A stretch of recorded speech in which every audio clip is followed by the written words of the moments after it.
was. There it is. I was at the old liquor store, Rick's, my favorite liquor store, just up the road. Now, Alan, you like the name of that liquor store, don't you? Go Rick's. Sounds pretty good. yeah, guess who it's owned by? Guy named Rick. Goddamn right.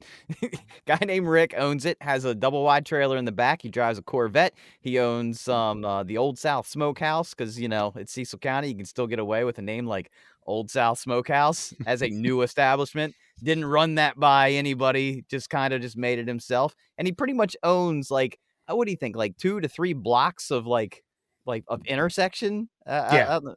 I mean, everything else is owned up by like Landhope Farms and Royal Farms and all that. And then there's old Rick. Old Rick. It's got about 2 or 3 acres worth of just good old boy property. And he's turned it into some thriving businesses. I mean, a liquor store plopped right down there. I mean, I know when I lived there, I spent a fair amount of time and money, but a lot of time, just hanging out. Well, my question about vodka is, should I feel like a shitbag? Because I went into Rick's, and Rick's does some pretty damn fine deals on his liquors and beers. And I went over to the Tito section, and then you got so what's the regular bottle? Is that like 0.75 milliliters? 1.75. No, that's the handle jug. Oh, I do say the fifth, so I don't know what the milliliters are on it, but I know what you're talking about. Fifth, pint, and then the jug. The thing where they put the little like dampener in the spout so you don't overshoot it when you pour. Yeah. Well, the handle jug was only $4 more than the middle size. I'm like, fuck, man, that's like 0.75 more ounces of vodka. I should just buy that, but I didn't want to walk out of there with a handle jug of vodka. So then I throw my 6-pack and my handle jug, and I'm just like, how fucking Cecil County hillbilly asshole are you right now? I mean, I don't know. Should you ever be concerned about the judgment of the teller at the liquor store based on your purchases? Nah. Yeah, I don't think you're the first person to buy I always call those half gallons, by the way. So I'm not changing up my verbiage. You're right. It's a half I know gallon. what you're talking about, but no, I don't think you should. I get what you're coming from, but I don't know, man. We've talked about this. You had this whole intervention of White Claws and how you're free of any type of judgment or any type of thoughts of how you think people feel about you walking out. Now you just because it's a bigger quantity of liquor and you don't want to be perceived as a booze hound. Well, I walk in every day after work. I'm in my uniform, so there's already that little chestnut that gets cracked every time. Yeah, it's reasonable. And then hard day's work. Exactly. Then I come in there, clunk, 6-pack.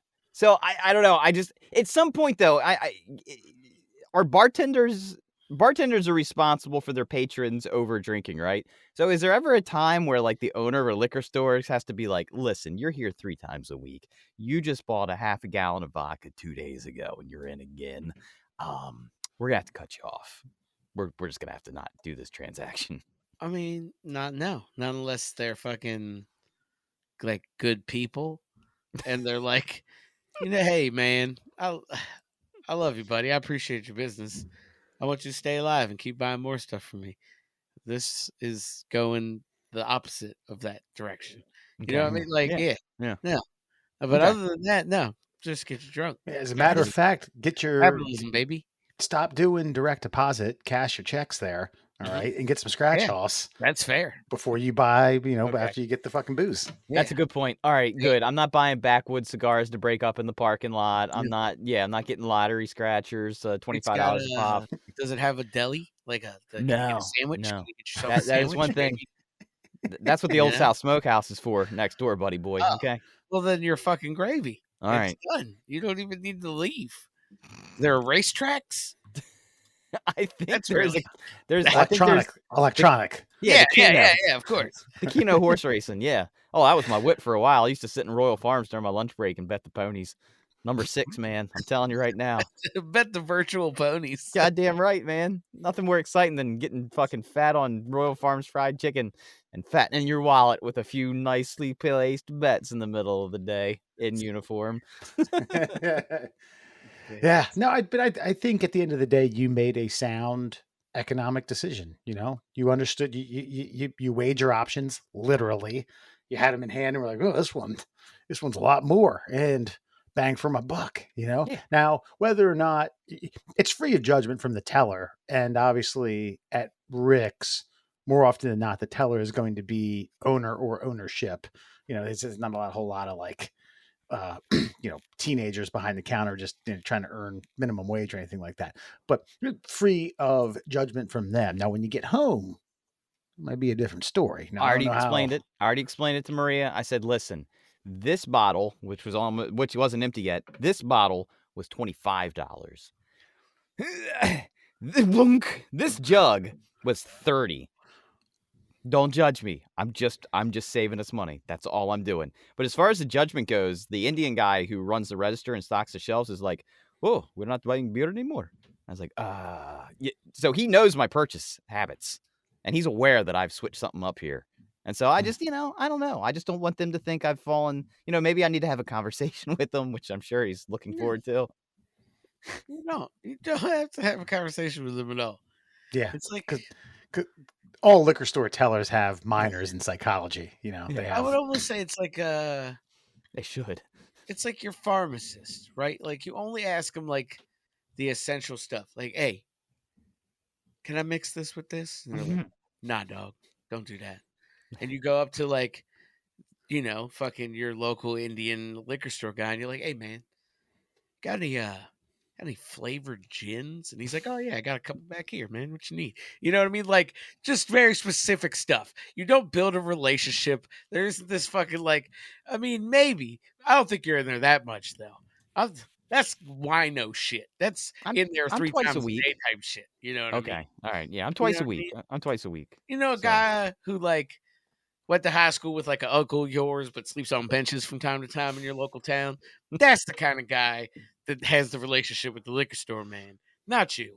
Fair enough. Okay, good. All right, thank you. I do feel better. And if you didn't know, and I don't know if I've explained this yet or not, but see this fancy pants thing right here? This is my kitchen scale. So what I've done ever since I gave up the White Claws is I fire this bad boy up, and then I make a decision with my vodka. I decide how hard we going tonight, fellers. If it's a night before a day off, then it's an ounce and a half of vodka with my Food Lion soda water. And if it's like a night like tonight, guess what? I'm only doing 0.5 ounces, and I'm going to have a lot of them. You see what I'm doing there? I'm regulating. I'm regulating. What I was going to say is so long as you don't have a tab going on with the liquor store, like, hey man, I get paid this Friday. Yeah. I promise. As long as you don't got that type of relationship going on, you're You know okay. why? Because if you've gotten to that point, you're not getting like pints of Grey Goose. You're getting like pints of Popov. You know what I mean? Like they're giving it to you on the arm, but it's fucking $3.50 anyway. So who gives a shit? Yeah, dude, can you imagine a time like there was a time where there was a tab? Like if you do they still do that? I guess construction workers probably have like tabs rolling at like Lowe's and Home Depot and stuff like that. I don't know. Nope, I don't think that's how that works at all. Yeah, I Those don't know if corporations are like, you have company credit cards, pay us. Yeah, I don't like we do. Like if our guys need to like go pick some random, I don't know about. Do you guys have like Wes? You guys have field guys? You're PM, yeah, right? Like yeah, if their guys need like hangers for wire, they just run to the local hardware store and buy them. Yeah, and then they expense it against the project. And yeah, when I do it's called P&L, profits and loss. This guy's got to fix it. Yeah, I like, hey, make idiot, sure take this receipt and make it say stuff. Yeah. Put down for a handle bottle of Tito's vodka. Yeah, right. as it called that cable grease. Yeah, that's right. Stop buying the Cat 6A. You don't need it, you dumb bastards.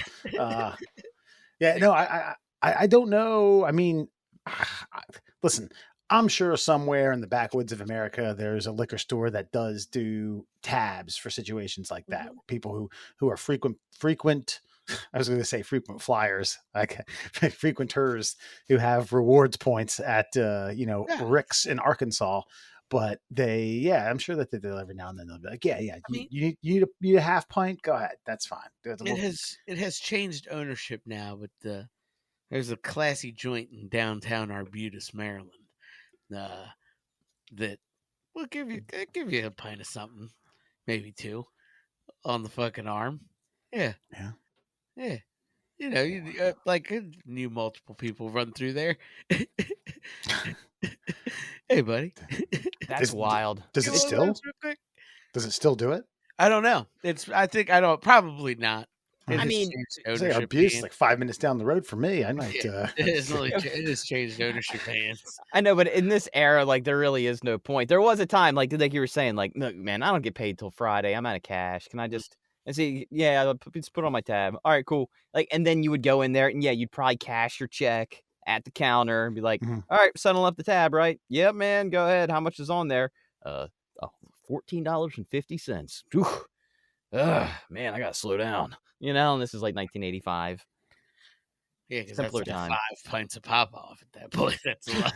That's a lot of drinking. Some half pints. There was he was the working owner of a bar that we frequented in Perryville, but we've mentioned it on the show. Alan, you've heard of it, the Rendezvous. Maybe have we established that you went there once? Yes, I have been. I've been there. Okay, it has since burned down, but Days. the owner of that, him and his, I guess, like 3 other people that he went into business with had liquor stores all throughout Harford County. And they made one of the, I don't know if all of them had it, but I know that one of the liquor stores had, they cash checks to the tune of something like 9%. Wow. That was the charge too. Yeah, and to think about that though, you go there with your, a weekly or biweekly check, you get gouged for 9%, and then you're standing right in a liquor store. You're like, well, fuck it, spend some money today. I've cashed a check at a liquor store before, but 9%—that's fine. I might smack the motherfucker. You can go somewhere else. You can go Yeah, somewhere I else. mean, You can get a bank you account. got to. You Yeah. got to, or you could get a bank account. Yeah, let's go. Oh, Alan, I do have a question for you, a fire-related question. In your professional knowledge and opinion, if a establishment burns down, like, I don't know, a few months, like let's say a restaurant burns down like a few months before several other restaurants in the vicinity are prepared to open, is that usually an insurance case that needs to be combed over? I mean, probably. Okay. I'm no inspector or firefighter. I just sell the systems that are like, hey, firefighters, come put me out. But yeah, it sounds fishy. Okay. Or are you talking about something that recently happened in the greater Cecil County area? Is that what you're going on about? Yeah. They just happened to build a Great Wolf Lodge, and they're going to be putting in a Texas Roadhouse and several other, like, higher end chain establishments next to the local yokel summertime seafood restaurant, and it just happened to go up gangbusters, like 5 fucking fire companies, and I'm just like, huh. Interesting that happened on that particular street corner at this particular time of the year, just before the summer season when all these buildings will be completed. Yeah, and listen, listen, I'm nothing. By the way, I was about to say I'm no fire engineer, but I don't hit any spectrum of the fire world. I understand how it kind of works. Gets hot enough, burn shit, and then other things around it will burn. But fair. if I've seen videos of this thing. Okay, are we allowed to say the name of the establishment? Who cares, right? That doesn't matter. I don't think. Yeah, it was in the news, right? Jumbo Jimmy's. You can check it out, Alan. Like, I've seen videos of someone driving by it with their phone out their window, just going along the entire. This thing's pretty long. If something small happened, it caught pretty quick because the entire fucking building's on fire, and like not just a little bit, a lot of it. Yeah, usually like when you see, oh man, it burned down, like the kitchen area, that side of the building is up, and then the other half is maybe charred a little bit, or maybe there's some smoke damage. Some fire grease hit something, and it fucked up some drywall and a little bit of ceiling and some insulation. Nope, this fucker was. This looked like Michael Bay was filming a scene and got a little out of hand. That's right. That's right. Yeah, well, I see some pictures here. It looks And it's not the biggest building in the world, which is why I'm like, how did this thing just like I mean, we're talking like that weird orange flame that's like rolling with black smoke mixed into it. Yeah, it was I mean, but then again, you know, I'm not dissing. A lot of people loved that establishment. I think I went there once late at night because it was the only place open and I still wanted a couple beers in my belly. And that's the only time I had ever been in there. But it was a beloved establishment. They probably didn't clean it all that well. That's all I'm saying. So it's possible that it rolled out like that. Yeah, but excuse me. That whole thing looks like it's fucking up in flames. Like that's not like like you guys said, it's not like grease fire. It's it's a single floor rancher, pretty long. They've had some extensions to it. There's a semi-covered outdoor area. I've only been there, I don't know, 15, 20 times. But yeah, gone. So it raises suspicion. Well, anywho, this is what I was going to tell you. There's a when I opened the show with vodka, that spawned something in my mind. I cooked something that I saw on some social media thing. You know, they do these things where they teach you how to cook a dish in 2.5 minutes. It's perfect. And this was good. This was like meatballs with sauerkraut, apples, and apple cider. And then you simmer and you throw a top on it and let it kind of congeal together. But the chef who you guys would know, he's a celebrity chef, but I don't know him by name. He's been on tons and tons of things and Cooking Network and everything. But he pours in the apple cider and he turns towards the camera and just goes, "Fall." Why do you gotta fucking do that? Why do you gotta spruce it up with ball? Well, there are some things that are more delicious this time of year. I don't know what it is. Yeah, anything like appley and cinnamony. Ham. For some reason, like ham ain't a summer food, man. I don't know what it is. I don't even know what that means. But yeah. Ham ain't a summer food? I mean, it is, but it's not. But I guess something about ham in the winter is a little bit better. But that's fair, I guess. Yeah, with the glaze. I don't know. I eat ham year round. Good point.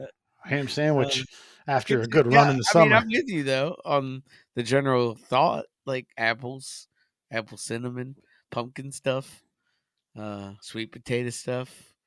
Actually, I eat a lot of sweet potatoes in general, but still. Yeah. Fall. See, there it is. Oh. Well, all I know is, you know, Maria, this ain't her native land, but man, she has absolutely fallen in love with Thanksgiving. Because, like, you know, most of our other holidays are shared globally, but Thanksgiving ain't one of them. So, you know, she has gotten into the Thanksgiving mood, man. Nice. We don't even do a Thanksgiving dinner here, but she's like, I want to make a Thanksgiving dinner for this house. Like, all right. So we're gonna spend a few $100 to have like 1,000 sides by ourselves. Got it. Nice. I mean, I'm down, but is that not the most fall fucking mood you've ever heard of? Yeah, that's what we do. We just make our own little fucking. Basically, it's like we don't even make a turkey. I think we made a tiny little ham one year. I think we fucking got some fucking sushi one year. Like, okay, well that's just fall time sushi. But then also had fucking like mashed potatoes and stuffing and mac and cheese and fucking ham tempura. I get a ham steak. I need a ham steak. No, you said sushi. I was trying to figure out what they cut ham steak. I know that's the thing is. I mean, pork's just pork. That's what I never understand. Like people who are like that. I don't like ham. Like you like bacon. All pork is pork. I mean, it's just pork. It's just cut differently. Like you said, ham steak. It's just a really thickly sliced piece of the ham. Yeah. The only thing that makes it steak is its fucking thickness. That's it. See, I'm partial to what Alan said. The ham steak. Excuse me. With like mustard. The concept. What's that? Which Murr just hates the concept of ham steak. I do. No, but I like it with mustard that's almost so potent and horseradishy that you a little, you know what I mean, a little too much will ruin it. There's a fine line between makes you sneeze. Yeah. You know, there's enough horseradish and shit in it that just if you sniff it, like whew, man. Damn. That's bliss. That's fall to me. Yeah. Oh, good ham Middle steak. class holes, everyone. Ham steak, shrimp tempura, and butterfly jumbo jimmies on fire. I just tried to tell everyone who we were. So, things are wrapping up here. Things are getting down to almost 2024. Middle class holes are about to turn 4 in the next handful of months. I think we need to figure out what's going to happen in our future. I think we need to unravel the mysteries of the world. There's a few things that have come out in the news recently, and it just doesn't seem like a coincidence to me. If it seems like a coincidence, maybe it's not a coincidence. And I think there's only one mythical man that can answer and unravel these questions for us. That's right. And to a conspiracy theorist's mind, there are no coincidences. Just so you know, that is just water for the conspiracy theorist plant. And it's time to let it bloom as That's we right. introduce to you the one and only Nostradumbass. Gentlemen, good Not, evening. It's gotten so much better. Good evening. Nostradumbass, are you a fall food connoisseur? Do you like fall type foods? Do you like the thanks? I don't know if you're familiar with Thanksgiving, but we were just having a discussion. We were curious if you could weigh in on your palate for the fall type foods. Yeah, I've seen your Thanksgivings. A little brutal historically, but it's neither here nor Hey. there. Wait, what's brutal about our Thanksgivings? I mean, Listen, let's not get into it. no. You know exactly what I'm talking about. No, the calm Let's before the focus storm. on your foods, Andrew. Let's focus on the important stuff, like sauerkrauts and stuffings. And yeah, I have. To answer your question, Wesley, I have had it, and it's delicious. I love all of them. I love the sweet potatoes with the little marshmallow on top, apple pies, cherry pies, maybe even some sort of rhubarb or blackberry. Mm. Delicious. Yeah, I'm a fan. Is what I'm saying. Okay, beautiful. Yeah.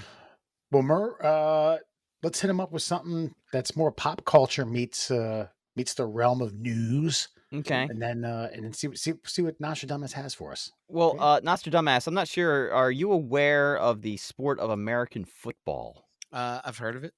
Yeah. Okay. It's a game that does not involve the feet.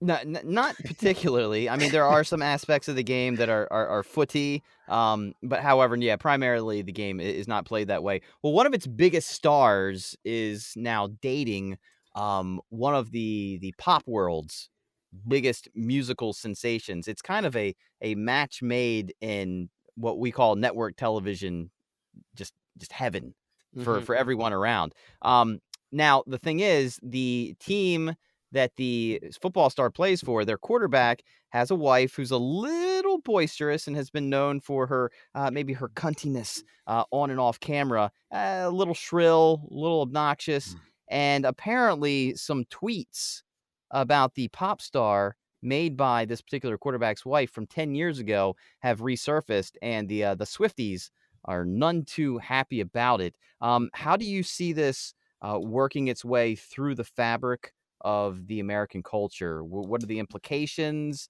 Are there any cancellations coming up? Is there anything we need to concern ourselves with moving forward? Well, tell you what, Andrew, it sounds like there's a lot of bad blood between these two. It's a joke. If you don't know your Taylor Swift. But I digress. Look, this won't be the first empire to fall due to the cunning wiles of a blonde seductress. And I think that's really what you're seeing here. Egypt, Rome, Persia, maybe, probably Kansas City. Kansas City, the next great metropolis to fall at the hands of the feminine wiles, and I think that's what you're seeing here. So you're just gonna have to let it play out. The Swifties get what they want, and if it's Britney's head it shall be. Oh. Wes, do you have any input? Is there any insight you'd like to add to this particular relationship, and maybe Nostradamus can tell us why it's not a good or bad thing? Well, I guess you know, you make a great point about the blonde seductresses kind of ruining empires. Do you foresee this ruining performance between the team's star quarterback and star tight end who go hand in hand? Their games coincide. One can't do what they do without the other. Depending upon who you ask. But I mean, does the uh, does the womanly ways and the banter and the cackling from the skybox trickle down onto the field? Mm. Of course. Look, a great general can't command a great soldier uh, with such distractions at home, and so which I think you're ultimately going to see is the destruction and the demise of the great Emperor Andrew Reed, and because of the infighting that happens. Civil wars are fickle things. They happen quickly, and sometimes at the behest of a blonde seductress, as I've gone over. So, it, it's it's a recipe for disaster. We should either sacrifice one of the blondes or trade one of the athletes. I think it's really the only answer. Is there any repercussions, one way or the other, for the Twitterverse? I mean, who goes through 10 years of tweets? I mean, Brittany Mahomes is now 27 years old, and she said these things about Taylor Swift 10 years ago when she was 17. Well, is this more on Brittany Mahomes, or is this more on the troll who decided to sift through several, like a decade's worth of information? Elon pays good money to go through the archives, so that's point one to think about. But number two, it's mostly on the trolls. Brittany Mahomes don't care. No. Brittany Mahomes is the franchise essentially. If you think about it. In all honesty, I've warmed up to her. I watched the quarterback special on Netflix, and I was just like, she ain't my cup of tea, but she ain't that bad. She supports her husband. She takes care of the kids. She's at every game. She's supportive. She's into the game. Yes. She's like, we better fucking score now. I'm like, damn. I'd love for my wife to be that into something I do. And and now she's got a bestie who can take over the world at a moment's notice. Are the Swifties bestie is less likable?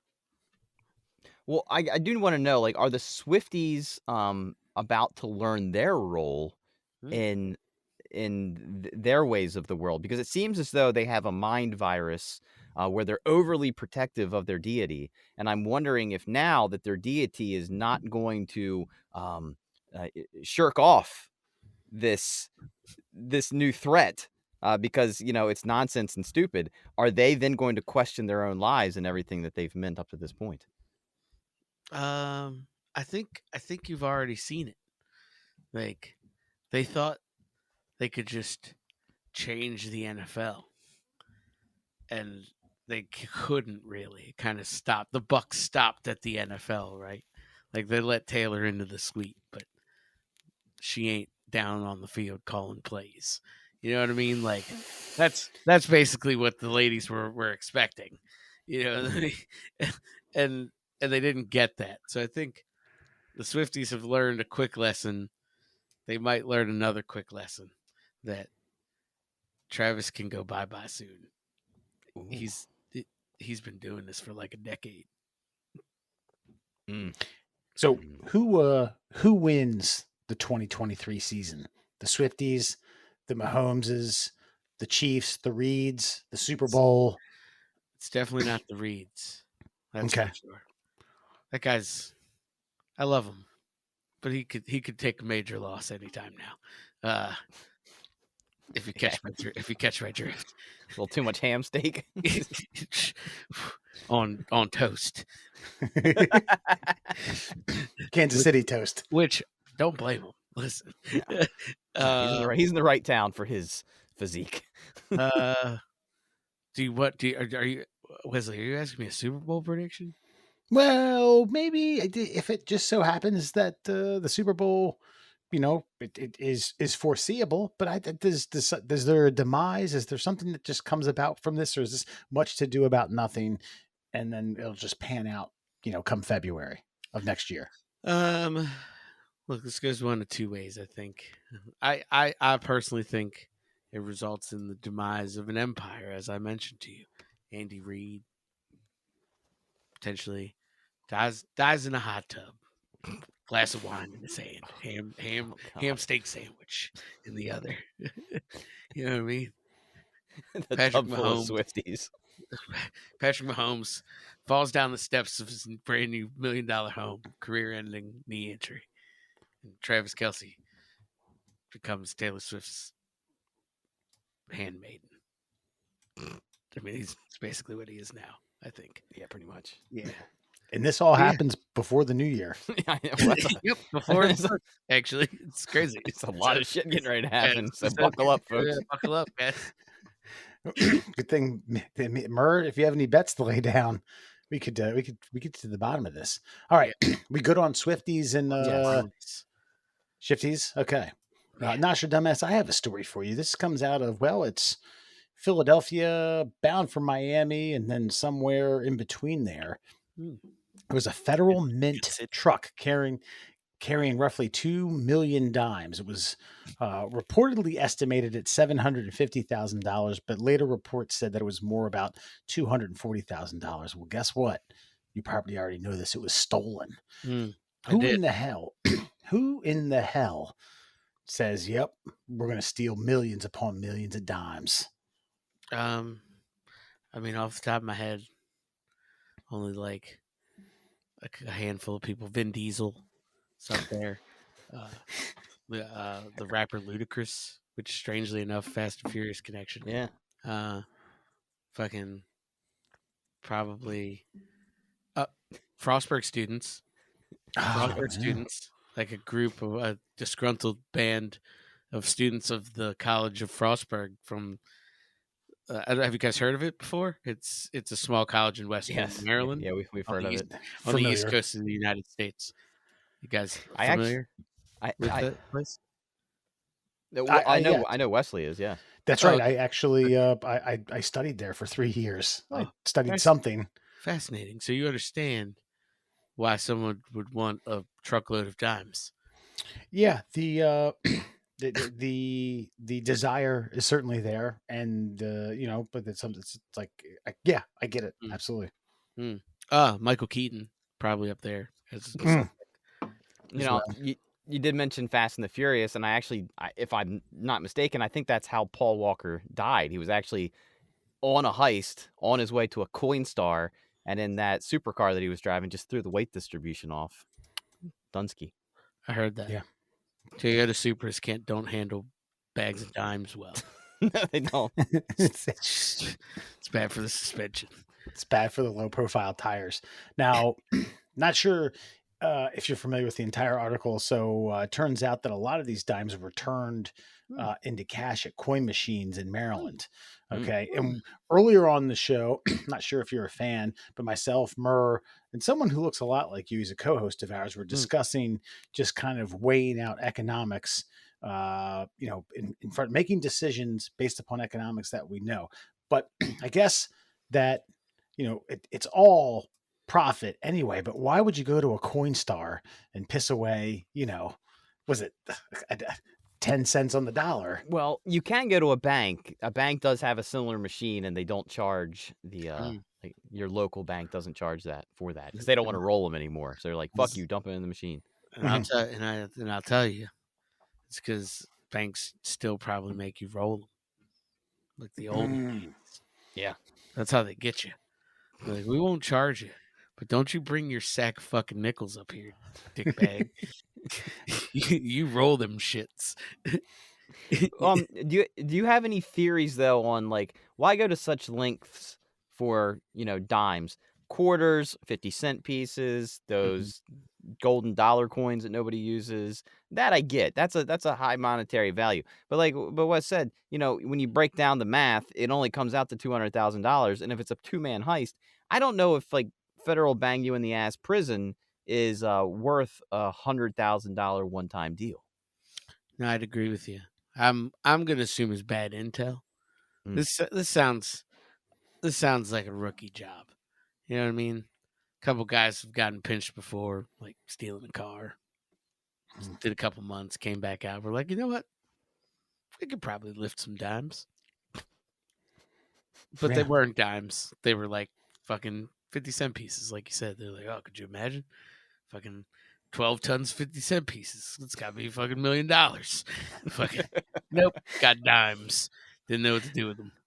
But I will say that as far as like money in the modern era, if you're going to steal something, coins do seem like the safest bet if you can figure out how to, cash them into real money at some point, because they can't track a coin. There's no serial numbers, barcodes on coins. That once you've got them in a garage. It's floor to ceiling, or nothing else fits anymore. No, I mean, I'd agree with you. I mean, all of the currency in my time is coin, so I don't really know the difference, but I would throw them away probably if I was in your time.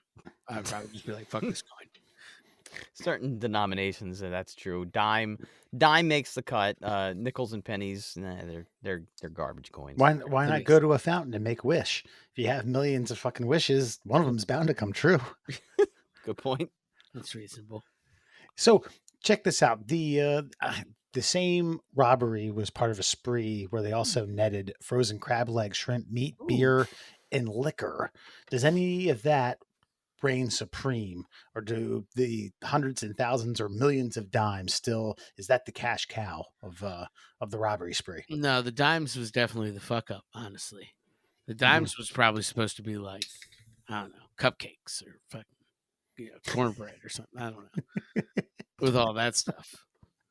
And then they were like, fuck, we got bags of dimes. What are we gonna do? No, I mean crab, you said frozen crab legs? Frozen crab legs, that's right. Frozen crab legs, so that's not bad. Yeah. I mean, that could be worse. So they were looking for millions of pounds of cornmeal mix. Was that was actually No, not the mix. It was probably already like pre-made cornbread. It's probably from a bakery of some sort. Listen, you're asking a lot of questions here. A lot of sorry. You're right. I do feel like though that like that much weight of crab legs is probably worth more than the dimes. Probably, honestly. What else? What else was it? Beer. That's got beer, liquor, just meat, and then shrimp. And I figure frozen crab legs and shrimp fall technically under the meat, but they didn't differentiate between. I would venture to guess that the frozen crab legs, shrimp, and meat do not go together like your instinct tells you. They very much should stay separate. It's probably what is that. That's what that tells me. Right. Reading between the lines here, that meat should be all on its own. And that's probably an entire like cow quarter, like like the same thing Rocky punches on. I'm thinking more like it could just be an indiscriminate pink blob of meat. Yeah, like the McDonald's burger congeal, the chicken nugget paste. Yeah. Just bags of pink paste. Yeah. Interesting.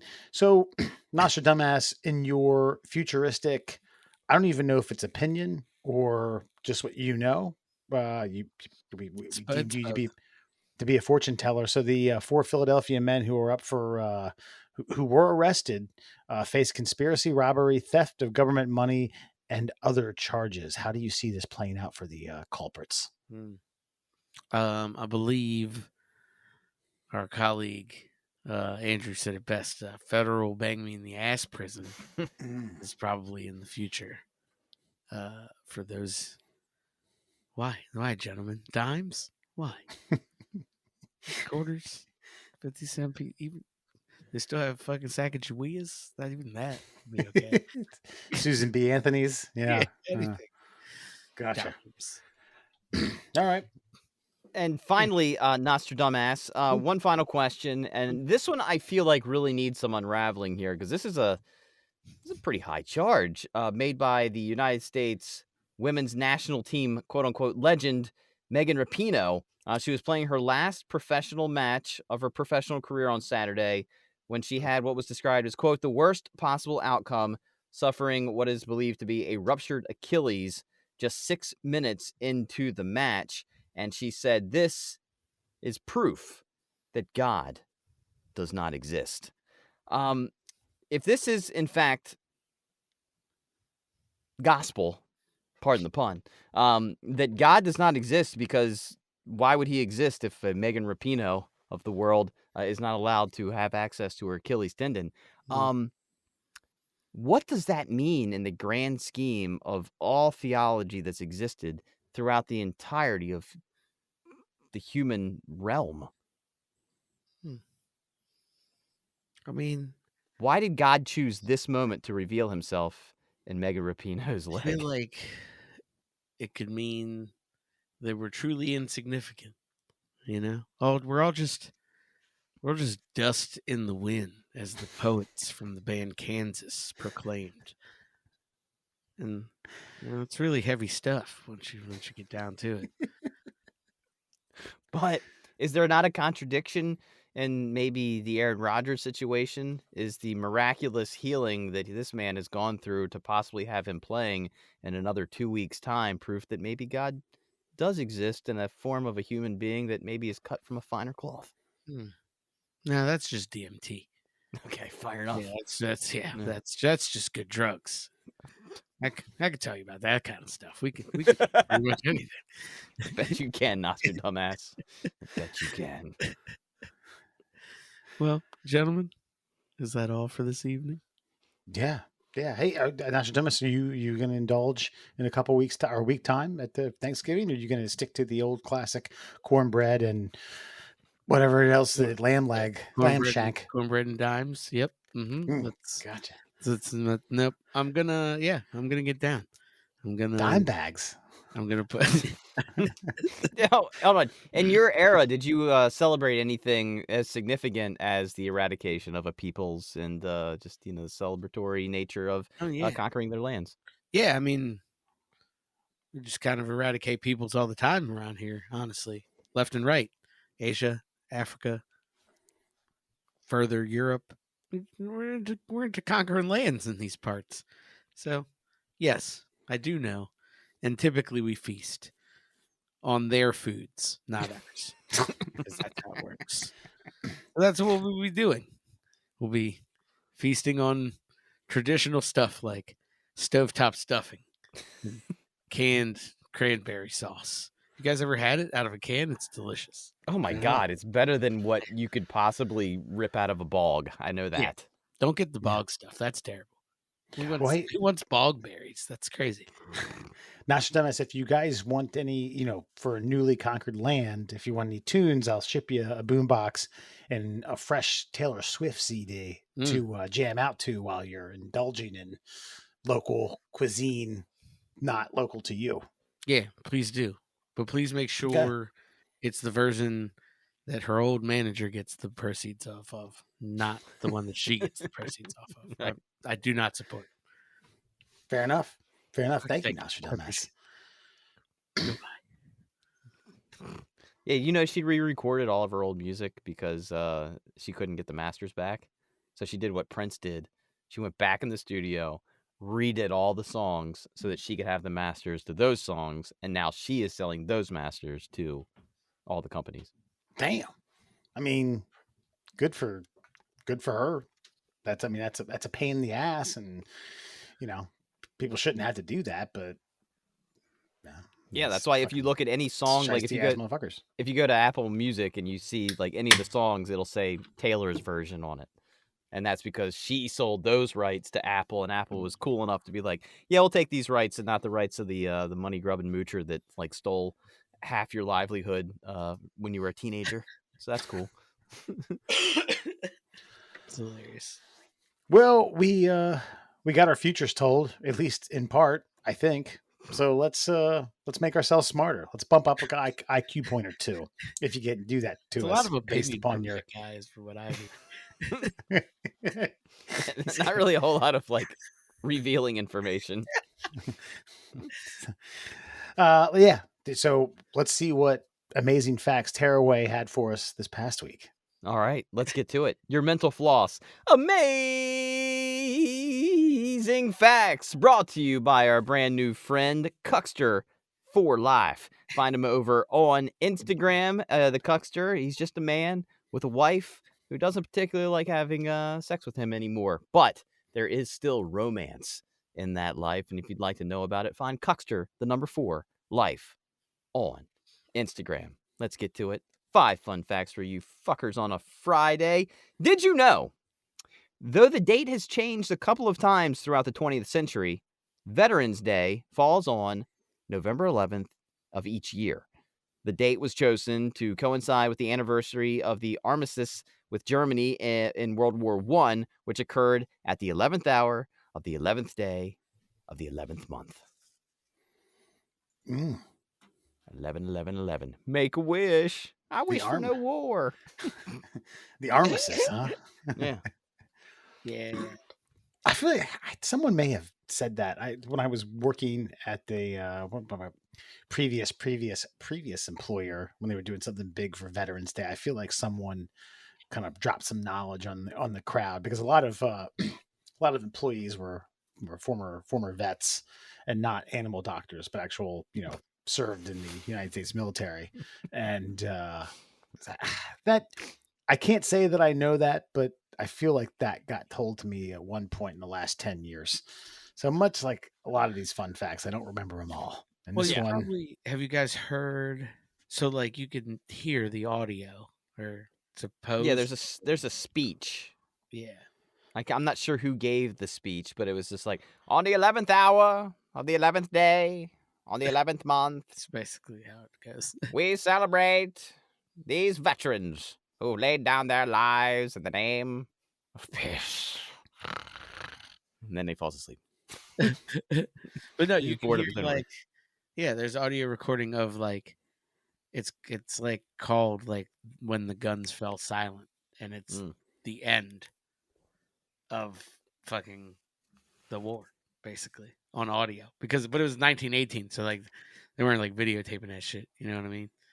It isn't like now where you can, like, GoPro up a fucking Marine over in Afghanistan and be like, hey, just go modern warfare this shit. Yeah. right? Yeah.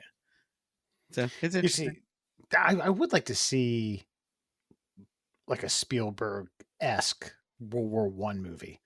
Saving Private Ryan kind of changed the game of that type of like cinematography. So have you ever seen All's Quiet on the Western Front?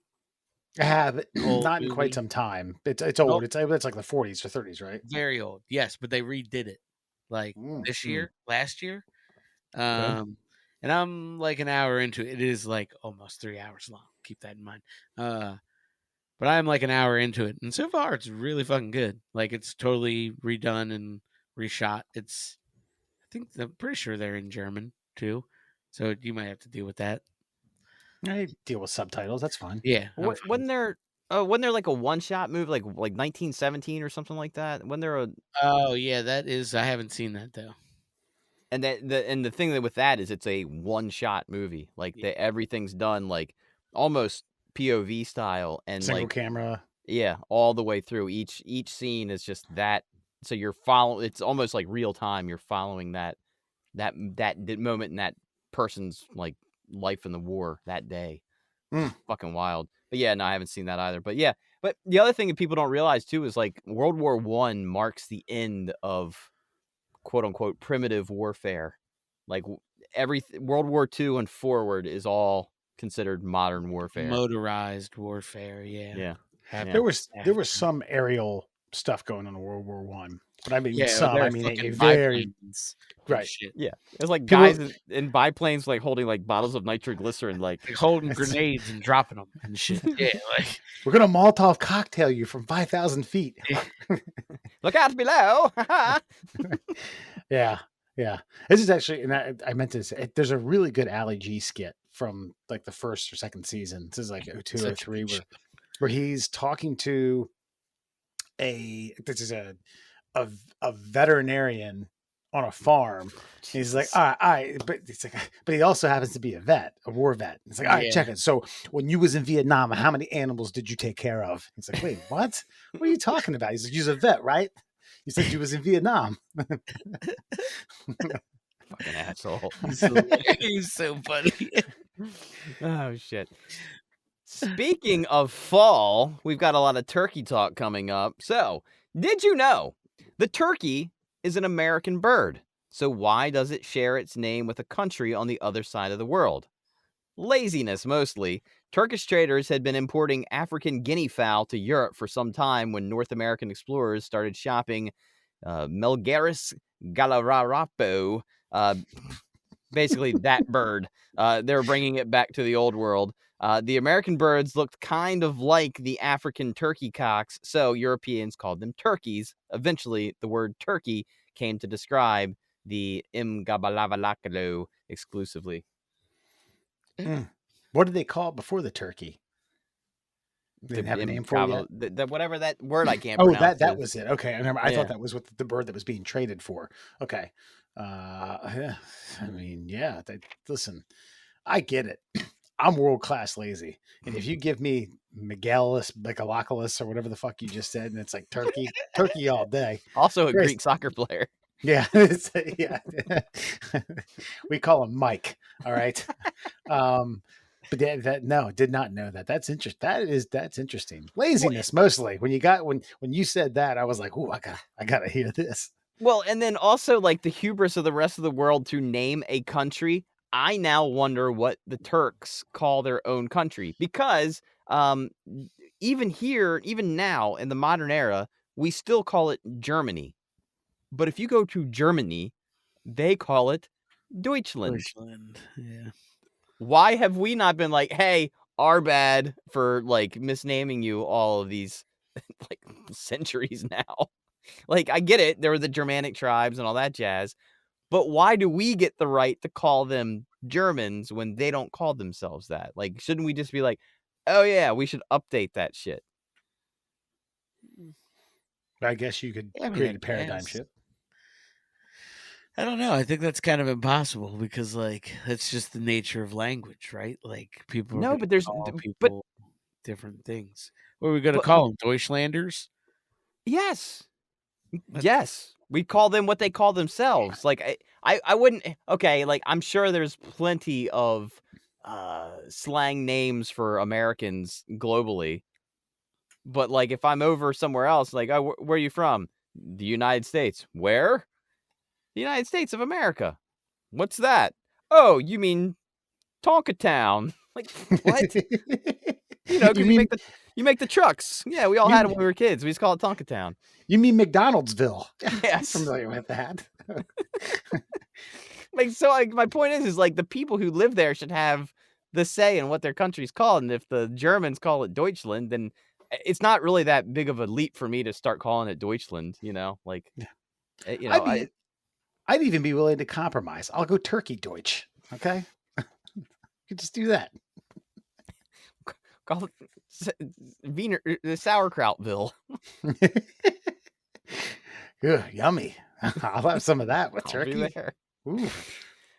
Did you know the Vlasic stork's origins go back to the 1970s, when Vlasic ran an ad campaign saying that since birth rates were declining, the baby delivering stork had to get a new job as a pickle delivery man. That's a great fucking backstory, in my opinion. What was he doing before? He was delivering babies.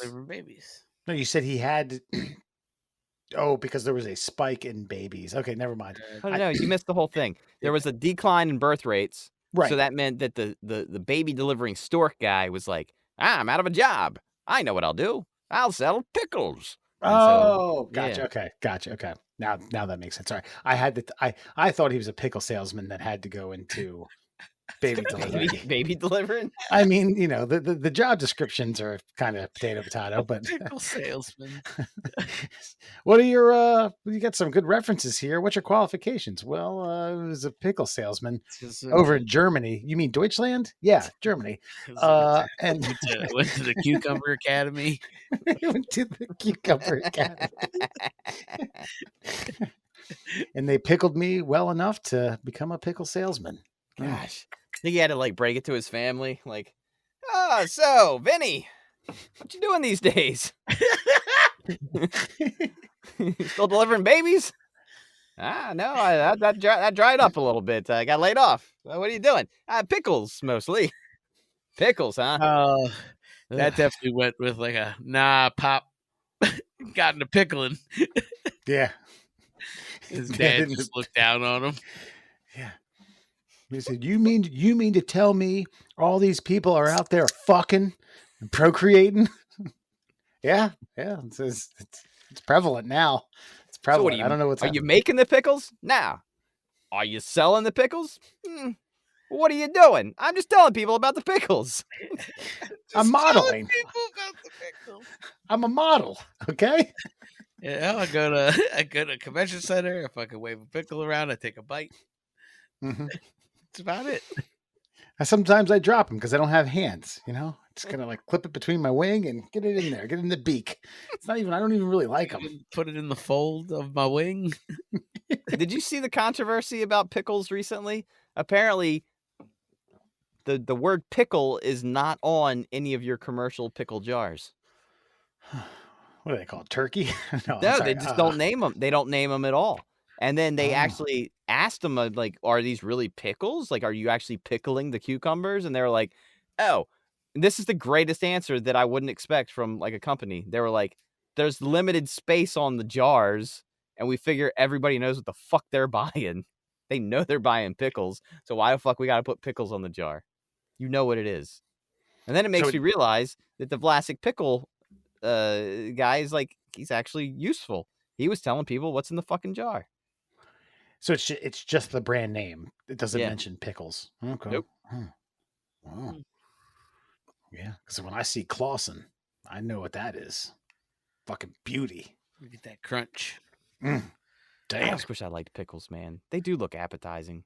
Pickles are delicious. I don't like pickles on my burger or my sandwich or any of that stuff. I get excited. I tried. when I someone got there was a nice spear on the side. I got like a sandwich at a restaurant with some good, nice, crispy ass fries. And I was like, all right, Maria, I'm going to try a pickle. I haven't tried one in like 15, 20 years, but maybe my taste buds have changed. I like things now that I didn't like then. And I snapped it. Oh, and then I had to just spit it out. Is it just the texture? Not even the texture, man. Just that brine. I guess it's just too much. Too much Really? vinegar and spice. It's spice. I don't know what it is. I don't know what they put in there. I haven't done a lot of pickle research since I've always hated pickles.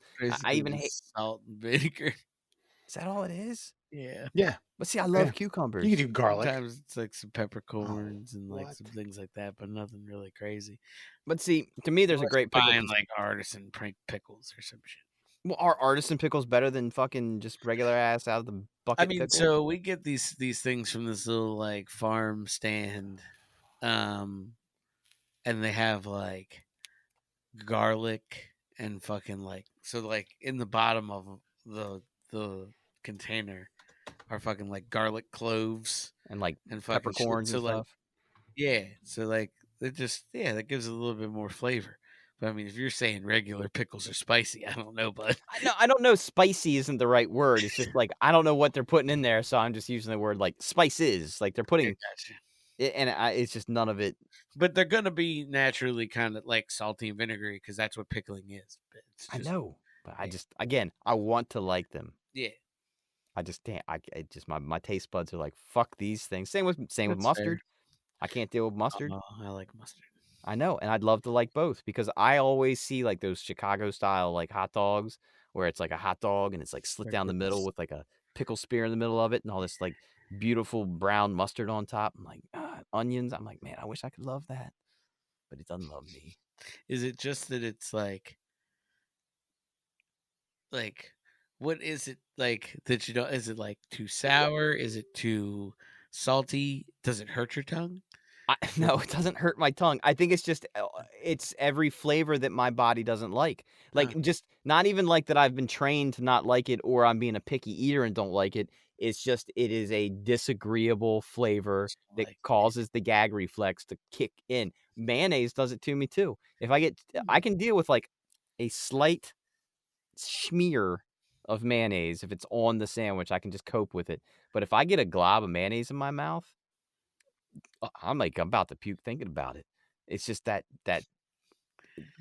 oily texture, and I know it's no good for me. And there's all sorts of. It's not even like that bad of flavor, but I can eat tuna fish, like a tuna fish, like tuna sandwich. I can do that with mayonnaise and shit. Yeah, but I do know that the pickle game is a racket because New York City delicatessens. The only reason they were giving pickles out is because they were so high on their deli meats that they wanted people to cleanse their palate before they tried the next bite. So they were like, we're going to give you like 4 triangles of different sandwiches. In between trying each triangle, we want you to take a bite of the pickle so you can eradicate all the flavoring of the other. That's all they were. They were a utensil. Yeah. And now they're a staple. That's horseshit. Fuck the pickle industry. Pickles are good, bro. Good for Satan. All right, enough pickle talk.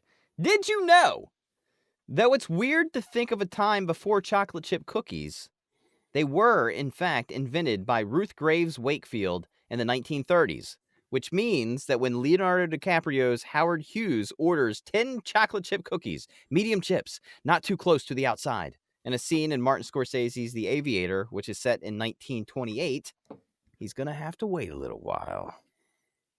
They ain't fact-checking those things. Yeah. Howard Hughes is just neurotic. He wants his chocolate chip cookies. That's Yeah. Yeah. But how would he know he wants his chocolate chip cookies since they have not been invented yet? Well, Hughes was rich. He probably talked to Nostradumbass. It's true. Like, I got a sweet tooth and nothing currently can help it.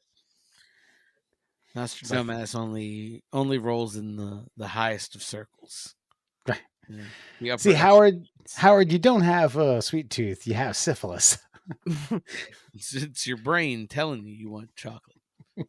I mean, it's a good want. I mean, you know what I mean? Like if you're gonna conjure up something in your diseased mind of something to chew on, some chocolate chip cookies is a good fucking pool. It's also melting, so your brain, that is. Chocolate chips, not too close to the sides. Yeah. Take it for I don't know.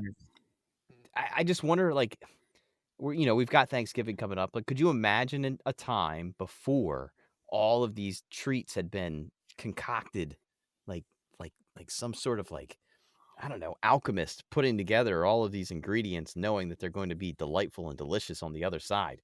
I mean, there's some guy on TikTok, Instagram, whatever, one of the socials, and like he goes back and finds recipes from the 1950s and earlier, and especially some of the Depression era recipes, and you'd think they'd be god awful, and he's like, man, this is actually pretty good. Like a potato cake. It's literally made with potatoes, but they just sprinkle in like cocoa and sugar, and he's like, this is fucking amazing. But we don't make that anymore. But could you imagine a time before macaroni and cheese? Jeez. Any time I want to think about. Yeah, it doesn't sound like fun. Yeah, but I mean, it was probably something different, but they probably called it turkey or something because they were lazy. No, but there had to be a time before like the spice trade where you weren't eating for flavor. You were just eating to survive. Just unleavened bread and fucking unseasoned fish. Yeah. Smoke some. Did they have tobacco then? Yeah, just smoke some cigarettes, unfiltered.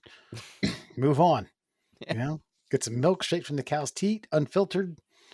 Eat your potato cake. Get out there and work. Do it again tomorrow. Mm-hmm. And finally, did you know, according to indigenous Australian folklore, the bunyip is a creature found in lakes and swamps in Australia that is fond of eating people, especially women and children. Descriptions of the bunyip vary widely according to culture, but many descriptions say it looks something like a seal. Also, it supposedly lays eggs in its platypus nest. So basically, platypus is basically what they're describing. This thing's legit. It exists, or this is mythical. No, it's mythical. It's like, okay. Like, I don't know. I guess like the chupacabra. Like, don't go wandering out at night. It's gonna eat your blood. Right. Australia is plenty scary with its non-fictional animals and beasts and sea life. Why do you have to make it scarier? Well, I would imagine let's say you're a native Aussie, right? You've become accustomed to all of these things that will kill you at a moment's notice. So, just like everywhere else where you got to scare the shit out of your kids just to get them to quit fucking around, you got to make up the bunny yip. And like, bunny yip's going to get you. It ain't like that king cobra who'll kill you in half a second with his teeth. No, this thing it's gonna do weird shit to you. Yeah, or the spiders that'll kill you, or the fucking great white sharks that infest the Great Barrier Reef. The entire outside of the island. Yeah. It's just sharks. Let's see. What else? They don't. Well, the wildfires. I don't know if like how prevalent they've been for the last couple centuries. They don't have. It's not the Komodo dragon. Koalas give you syphilis. Mm-hmm. Or whatever. What? Yeah, koalas have like fucking something. We talked about this. I think it's chlamydia. They have, I think, syphilis and chlamydia. Like, they're riddled with it. They're little whore badgers. They are tree-dwelling whore badgers. All they want is their eucalyptus and a fucking porno flick made in a tree. That's all they want. I thought they can transfer that without sex to one another, but they can't transfer it to humans. No, they can. Chlamydia. Yeah. Yeah, there was something new. There was something recently, and it got brought up because of the wildfires, and everybody was handling like wild koalas, and they're like, "Yeah, koala's gonna give you the clap, baby." Damn. What do you high five it? You clap it? Yes. Yeah. That's specifically how you get it. That's right. Don't clap the koala. That would be scary enough if you were a fucking kid. Why do you got to talk about the bunny yip? Fucking an STD before you ever have sex. And then, have you ever heard a koala like make its noise or whatever? It's horrifying. Yeah. Sounds like the third woman I ever had sex with. Just barfing into a cup. Lucky lady. I bet she had the clap too. And that, my friends, is your Fun Fact Friday. Folks, tonight on Before You Go, we got a really special treat coming from, it's Yahoo News, but via The Independent. Don't know where that's out of. But check it. A man pretends to be a store mannequin before stealing jewelry and food from a mall. So apparently a 22-year-old pictured on CCTV, which we're going to show you here in a moment, was standing as a mannequin. And this is about as bad as someone who thought the bears in China were people dressed in bear suits standing around. So wait, are you saying that you never got back to me on this? So you sent a video of some lady encountering these particular bears in the wild, and you're like, there it is, proof. And I kind of looked at it and I was like, yeah, that kind of is proof that the one in the zoo is a fucking guy in a bear suit. What are you talking about? That bear stands up and waves. Yes, it does. I'm not saying that that's not the thing, but that bear that stood up and waved was like physiologically different. Yeah, it's a different bear. No, it's the same type of bear. It's the sun bullshit. bear. Nonsense. That was not the same type of bear. It was the same type of bear. And when you looked at it, I was like, that doesn't look like the Beijing zoo bear. The Beijing zoo bear definitely looks like a guy in a bear suit in comparison. That was out of like the upper northwest part of the United States, or Turkey, United States, or whatever you want to call it, or Canada or Alaska. All right. That was not the same type of bear. And I'll bet you're a betting man. You bet every day on online. Do you want to place a wager? $5. That's a little pricey for me. Jesus. All right. It's a little steep. We'll get to the bottom of it. Man, it can. Right. So the 22-year-old's pictured here on CCTV holding a bag in a window in the store. And yeah, I mean, he legitimately gets out right in front of the mannequins, and I'll show you guys here in a second. Screen. Voila. Have yourself a look at that. Why they blacked out his eyes. I don't know, I guess to give you a little bit of ambiguity. So he waited till the store closed, or the mall closed rather, stole a bunch of shit, not a bunch of dimes from from vending machines or crab legs or meat or shrimp or booze. But your thoughts on what I would consider a pretty good heist if in fact the I don't even know how to like if you're a goddamn security guard walking by this on your route and you walk by that and be like, yeah, seems pretty lifelike. That's a mannequin though. I think on the first time by, you would be suspicious. On the second time by, hasn't moved, same spot, less suspicious. Third time by, that's a fucking mannequin. So I give the security guy, and you're working minimum wage in a mall. Like, how much do you care? Yeah. Yeah, that's rough because he's got himself in a good spot. It's like where you would expect to see a silhouette of a body. He's kind of nondescript. He's not wearing like bright colors. Yeah, pretty good job. So he stole from a jewelry stand and then went to a restaurant, ate, then rolled under the shutters at an entrance to swap out clothes for new clothes, and then afterwards went back in to get more food. So his appetite might have been his demise. Well, I mean, standing still holding that bag all day. I mean, It's famished. It's hard to resist bourbon chicken from the mall. Good point. You know what I mean? It's hard to it's tough. I get it. They had the ham steaks at the Boston market. Okay, so he got caught, but because he spent too much time there. I mean, and look, in this era, man, I don't know what you're trying to do. I mean, if you're not wearing a mask, you're dead to rights, man. All they have to do is go back, and as soon as you move from your mannequin position, they've ID'd you, they've got you, you're done. Now, if this was like 1985, this is the perfect crime.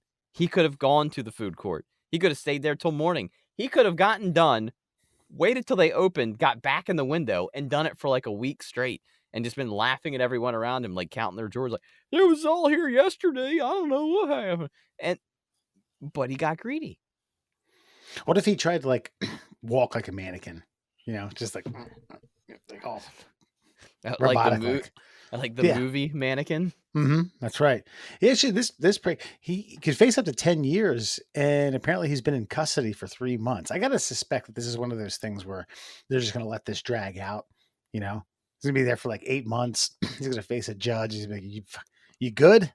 You feel better? I'm gonna charge you with something. It'll be time. You know, was it time served? So you do another month, but."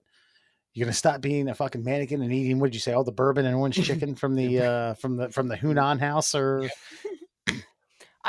bottom line is I applaud the guy's effort. I mean, he went to work. You know, that's the thing. It's like all of these willy-nilly thieves, you know, stealing dimes off the back of trucks with random meats and things. Like that's just $230,000 worth of dimes. Yeah. Willy-nilly. Got it.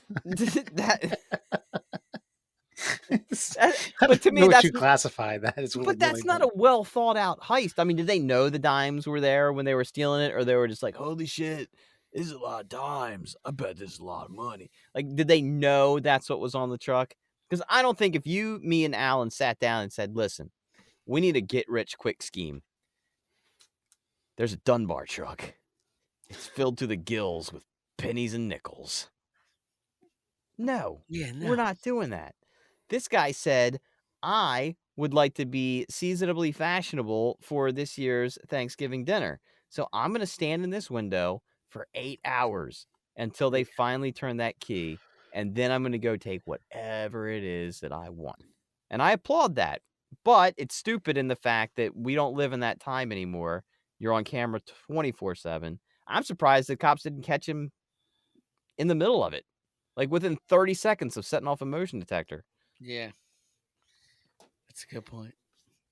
It's he stole a bunch of jewelry. Do you think he was trying to look like bling bling for Thanksgiving? No, I think he was going to go take it all down to the pawn shop and yeah. Yeah, my mom died. I got a bunch of jewelry I need to sell. Your mom died? Yep. She's dead. Dead. It's all men's gold chains. Show my boyfriend. Pinky rings and shit. Men love her, you know. Just give her Give her gifts. his jewelry. She was a whore. She was good at it. And that, my friends, is Before You Go. I don't know why I just wanted to imitate you, Murph, but I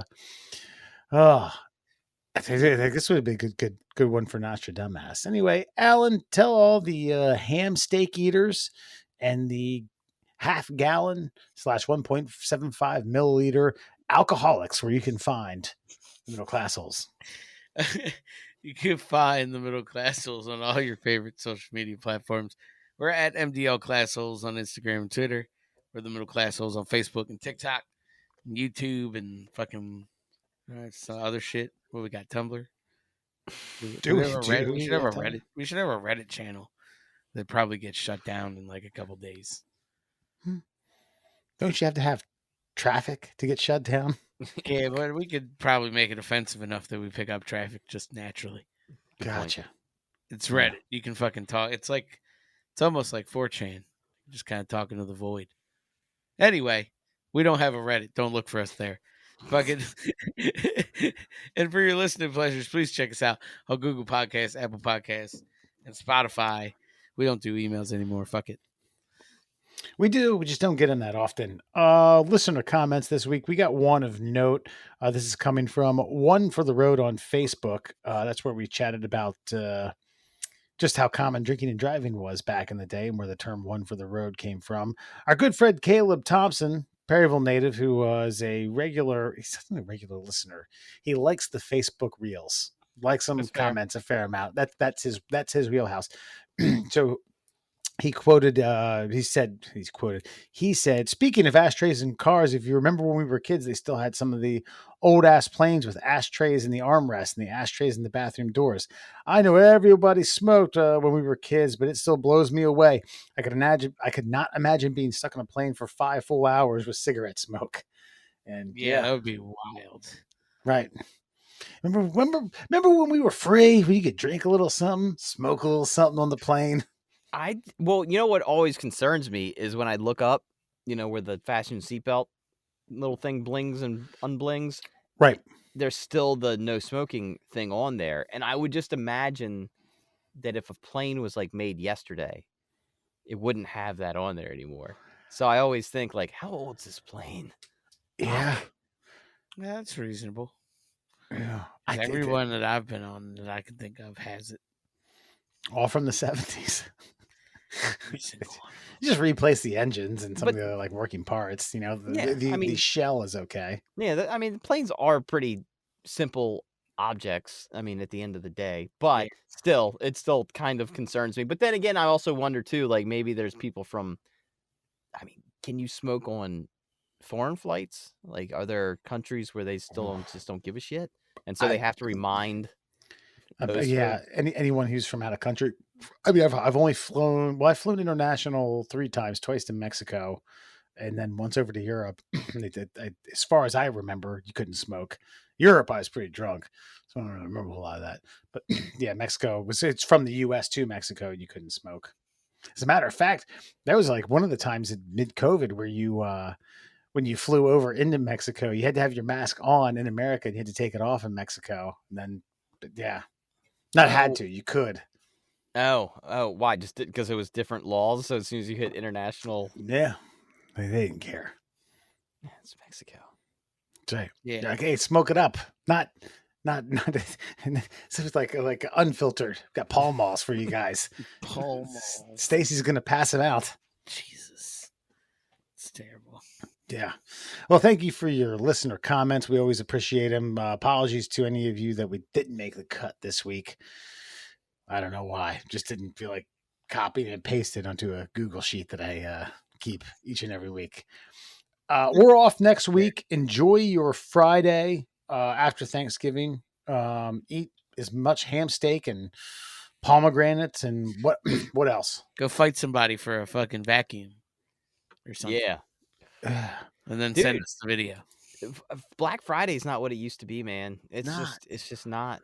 Yeah, everyone used to smoke it out. They were basically like, here's these deals all the time. Just get them while they're there.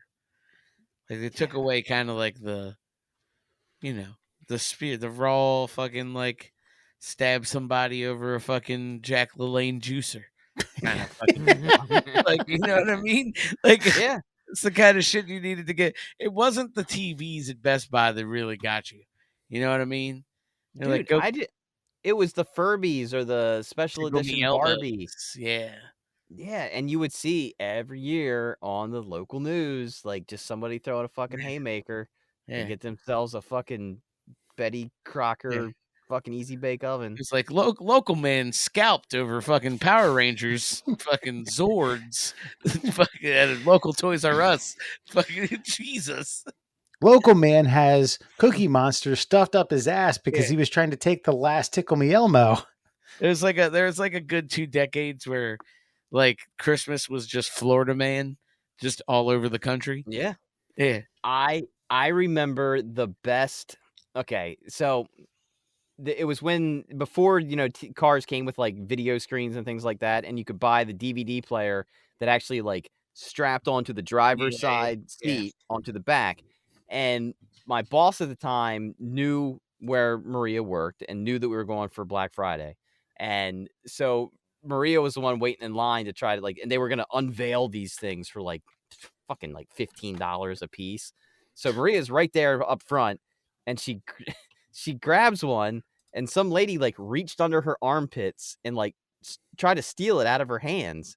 And then it was the greatest thing I ever saw. Maria just like looked down and just like walked away because she's like, you can't pull it through me. So Maria just walked forward and pried it out of her hands and just kept going.